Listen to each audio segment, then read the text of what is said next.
Hello once again, and welcome to the Prince Magnum channel where hot rodding and romance do coexist.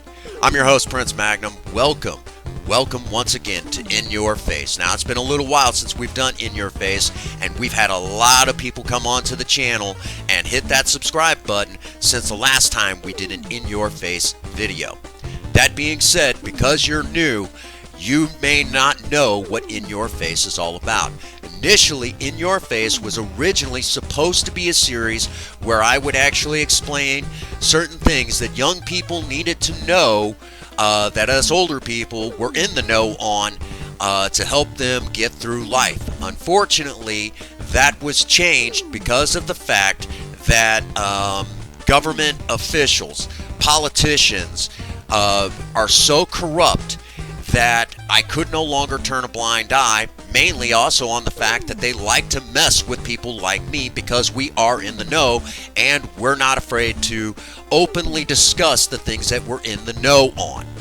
So, with that being said, let's talk about this car right here, my 1975 Ford Maverick that we got back in October of 2015. And this is actually what she looked like when we first got her.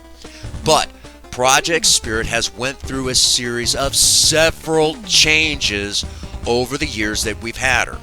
As the making of this video, when we reach November of 2019, we'll have had Project Spirit for 4 years. Now, over the years, our government has told us that cars of the 1960s and cars of the 1970s are gas hogs. They're great contributors to pollution, and hot rod connoisseurs have always believed that the performance of the 1970s was not there. And for the most part, they're right. But we're also told that these cars were junk, throw them away, blah, blah, blah. The 1970s gets a bad rap.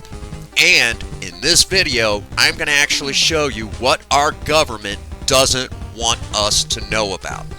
So, with all of that being said, with everything that I've just said, the only way that I can actually describe the performance and kind of debunk that is I'm going to start in 2016 and kind of let you see a little bit of a montage of what Project Spirit started off as to what she can actually do now.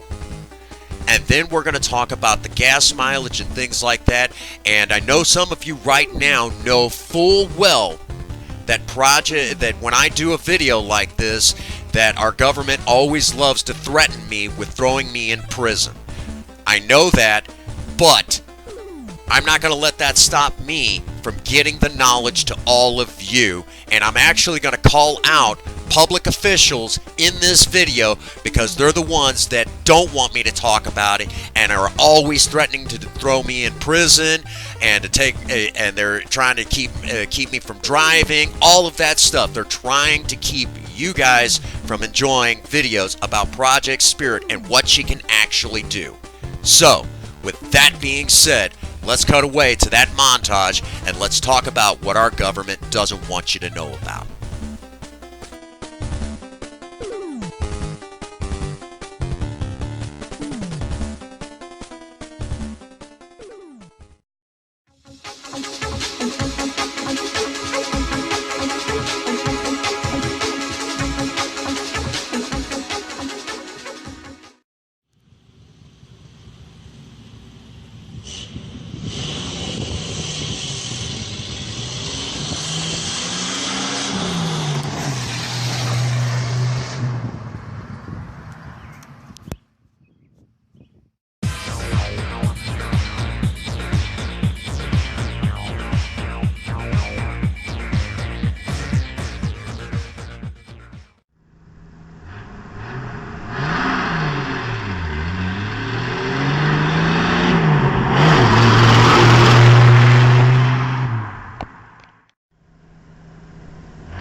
Okay, folks, now I know some of you are saying, gosh dang, that's pretty dang good for an old inline six from 1974 coming up on 300,000 miles. Let me also tell you all right now, Project Spirit averages 40 miles to the gallon on the highway, but on a really good day, and we're talking the temperature has to be about 70 degrees to about 80 degrees outside, low humidity. The highway has to have low traffic, and I have to keep her at between the speed of 55 and 65 miles per hour.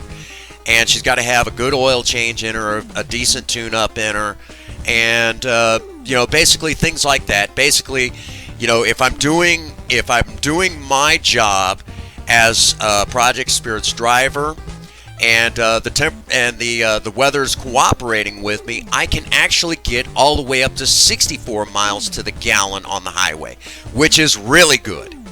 But let me surprise you all and tell you, I've actually heard of cars in the 1970s getting even better than that.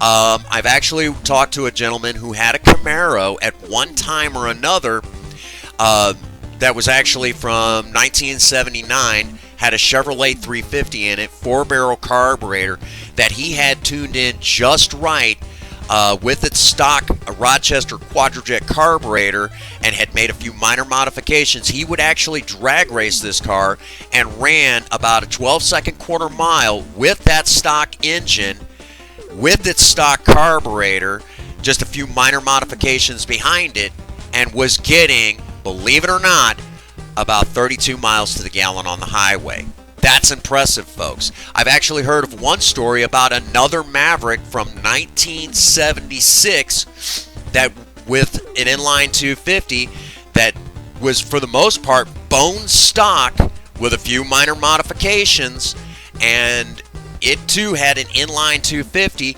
and it had a 3-speed manual just like Project Spirit. Still had the 3 on the tree, and was getting all the way up to almost 80 miles to the gallon. Okay, I've actually heard of a guy who had an old Dodge with a 318 in it that was getting all the way up to 40 miles to the gallon on the highway with a 4-barrel carburetor. Now, I know some of you are sitting there saying, Prince Magnum, why is it that nobody talks about this? Where is this information coming from? This is firsthand knowledge of actually talking to the people who own these vehicles. This knowledge actually exists. You just have to go out there and talk to the people and get to know the people who've had the vehicles and understand and learn these things. I've had the fortunate the fortunate knowledge of actually talking to the people who own the vehicles and learning from the people that worked on them, basically pulled their vehicle under a shade tree and took them apart and put them back together and did the work to them as a hot rodder should. And we found out that the technology was there. That being said, let's talk briefly about the gas, how we get the gas mileage. First and foremost, carburetors of the 1960s, when you got them apart, they looked like a carburetor that you would typically find on a tractor. And this is the performance to get the astronomical performance that we were getting in the 1960s, this is the technology we had. But we did it through high compression engines and mechanical distributors. Now, if you don't know what a mechanical distributor is, it basically had a point system inside of it, and it moved and allowed the spark to jump, and it worked fine for the time, but these vehicles always had a horrible gas smell at the tailpipe.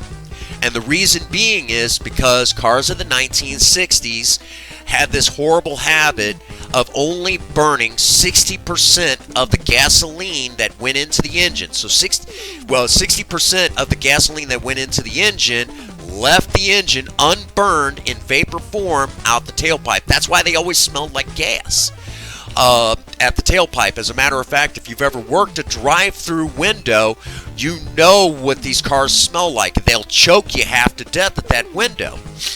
Well, That being said, the 1970s, it didn't get much better. We were still only burning 40% of the gasoline that went into the engines.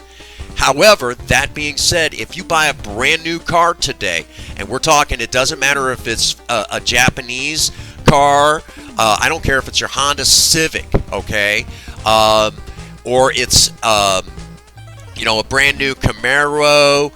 It does not matter the vehicle. Even a brand new truck, you'll still only burn 40% of the gasoline going into your engine. That means that even today, 60% of your gasoline is not burned and leaves the engine in vapor form right out of your tailpipe. You're just dumping gasoline out into the atmosphere. Now, I know some of you are saying, well, Prince Magnum, they don't smell like the cars of the old days. They're supposed to be more fuel efficient, and they put out, that's what we're told.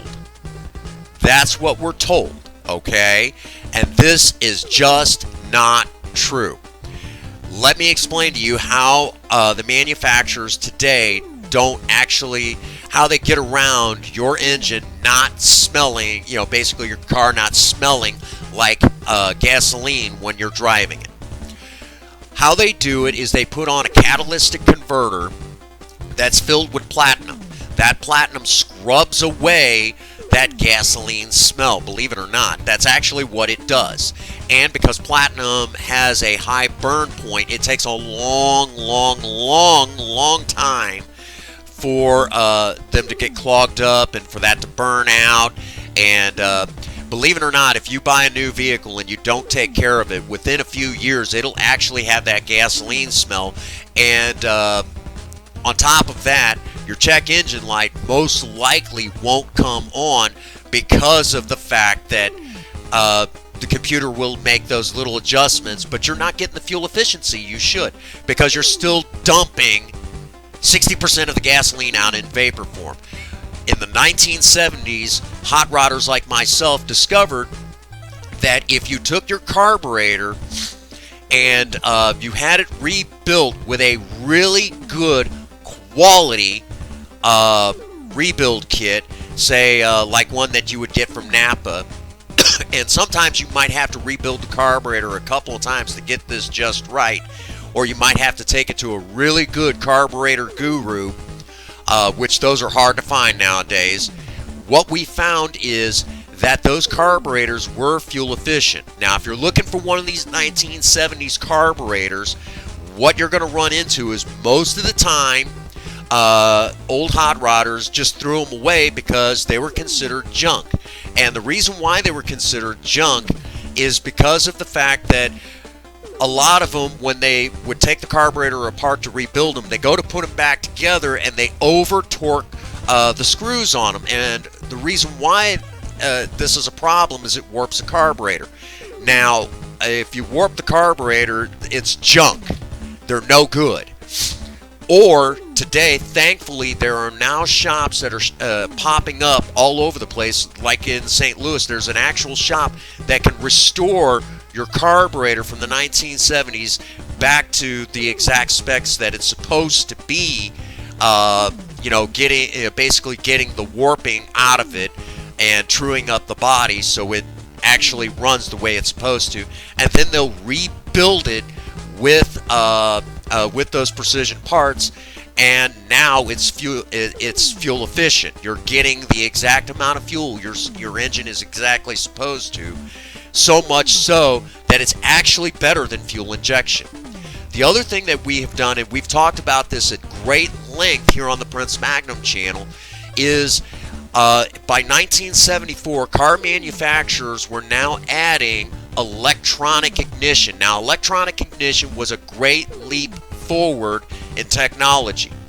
Basically, it used that distributor technology and allowed you to make adjustments to your timing so you can get that fuel efficiency dead on perfect, and it burned more consistently than the old mechanical distributors. So now you have an analog way of you can analog adjust your carburetor, your distributor, your spark advance to your engine's exact specifications, because despite how wonderful these old cast iron engines are and how wonderful the old push rod system is, the problem is that every engine is a little bit different.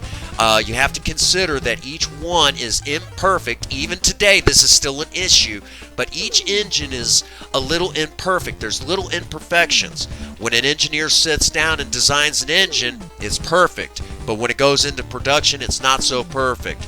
And this was an issue in the 1970s, and this is an issue that you'll still run into today.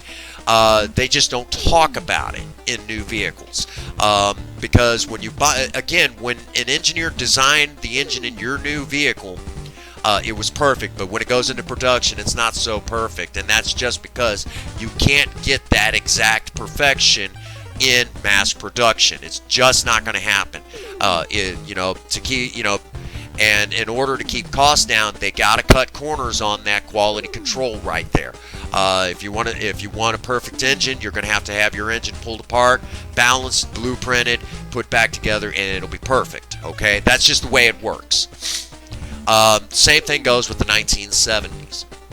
So, even though Project Spirit's engine is not perfect, I can still make those minuscule adjustments to her distributor and get it that timing just where I want it to, and believe it or not, that actually helps a great deal in getting that fuel just right in Project Spirit. To go along with that, we have put a hotter ignition coil on, something you would actually see in a race, in a drag racer, but with the intention of burning more gasoline that goes into the combustion chambers. To go along with that, whenever I gap the plugs, the factory calls for, believe it or not, a 41-degree gap for Project Spirit spark plugs. I gap them at about 50 to 51 degrees. What this actually does is that wider gap leaves more room for the spark to jump, and because I've already increased the spark going to those spark plugs, means a hotter blast of electricity to ignite the gasoline inside the combustion chamber, meaning I burn more of the fuel going in. So what was once 40% that I was only burning now is, believe it or not, probably a little closer to 60% of the fuel that I'm burning now, meaning more power, meaning a smoother running engine, and to go along with that, it means more fuel efficiency. Because believe it or not,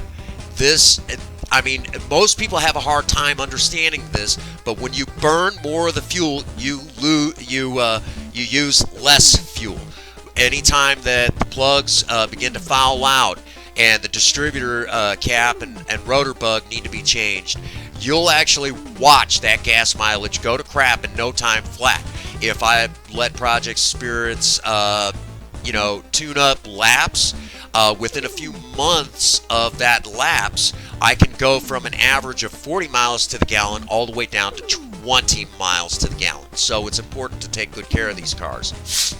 So you can already begin seeing that a lot of these changes are all bent around making my engine run smoother, last longer, and get better gas mileage and more performance than ever before. And this is an inline 6 that was, again, only rated at 85 horses. With the changes I've made, and if you were to actually go by what it was at the flywheel, it's in the 1960s, Project Spirit's engine would have probably been rated closer to about 120.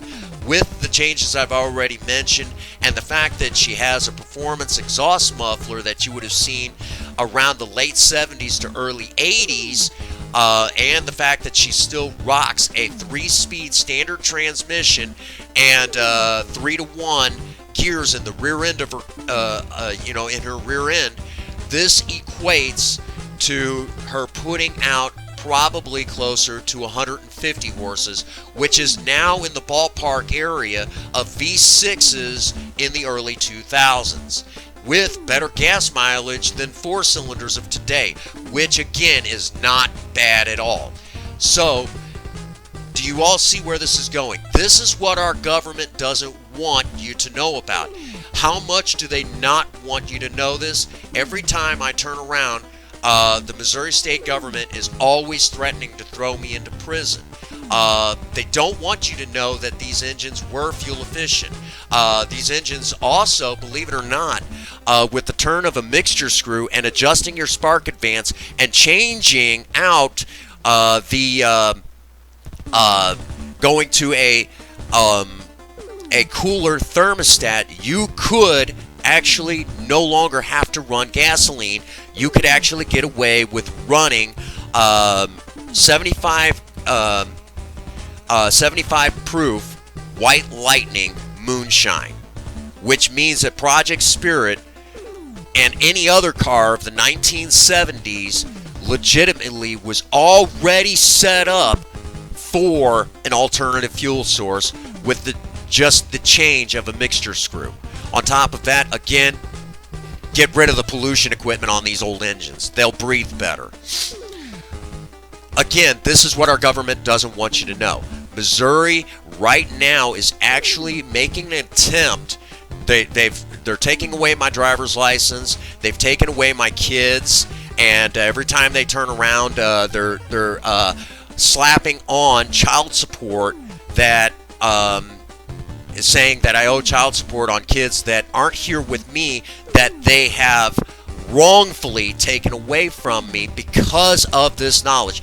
You could go on to CaseNet, and if you look it up, it'll say this, but the reality of it is that they don't want you to know this knowledge. They don't want you to have this information. Now, I'm pretty sure the Missouri state government, they're being pushed by certain individuals within our federal government. For the record, because of this knowledge, again, I'm going to reiterate that I, Prince Magnum, had to declare, that I am a political prisoner of the United States. I'm a Native American with the knowledge of alternative fuel for automobiles, and our government does not want you to have this knowledge. They don't want you to know that these things do exist. As a matter of fact, Project Spirit's carburetor should not exist because of how fuel efficient it is. And,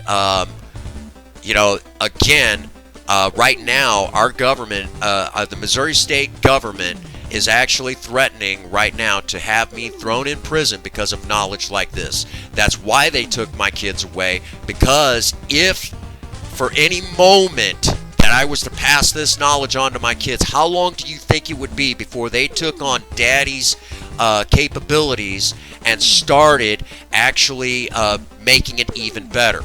Because my kids are very smart. I can guarantee they would probably already, I know my son Prince Python, who's actually 11 years old, would actually probably have already done 100 times better than his daddy would. And again, this is knowledge that our government doesn't want you to know. Currently, right now, Franklin County, Missouri, is actually attempting right now to find anything and everything they can to shut me up. That and the fact that I already have knowledge of how poor the Washington, Missouri Police Department actually is. And for the record, I support law enforcement, but I cannot get behind a law enforcement agency that cannot do their jobs. And when they do their jobs, it borders on the Gestapo. Okay, I'm not kidding you, folks. Communism and Nazi and Nazism actually exist here in Missouri. Again, I am a political prisoner of the state of Missouri. They will write what they want. They will tell the media what they want. But you people within the Maverick Nation know better by now. All right, that brings us to the end of this video. If you want to show the state of Missouri that there are people out there that have knowledge now that surpasses everything that they're trying to tell you, smash that like button. Leave a positive comment in the box below, and tell the state of Missouri that no, you can't have the Prince Magnum channel. You will not shut up Prince Magnum. Make sure that they know. Make your political statement known that we want fuel-efficient cars. We want them now, and we want our alternative fuel source. Alright, normally I give shout-outs in this video, but I want to protect all of my friends here on YouTube, so I won't give shout-outs as usual. But if you know, again, y'all know who you are, and y'all know who I back, so be sure to check those people out anyways. I won't put a, I want to protect those wonderful people. Alright, that brings us to a point where we're going to kind of shut it down. Alright? As always, get out there and work on a project. I don't care what it is, just do something with yourself. Remember, idle hands and a creative mind go together like oil and water. If you have a sweetheart, sweep them off their feet. Do something special for them today. And as always, even for the communists and Nazis in the Missouri state government, if no one out there has told you that they love you today, Prince Magnum does. God bless you, and have a happy 24. Thank you.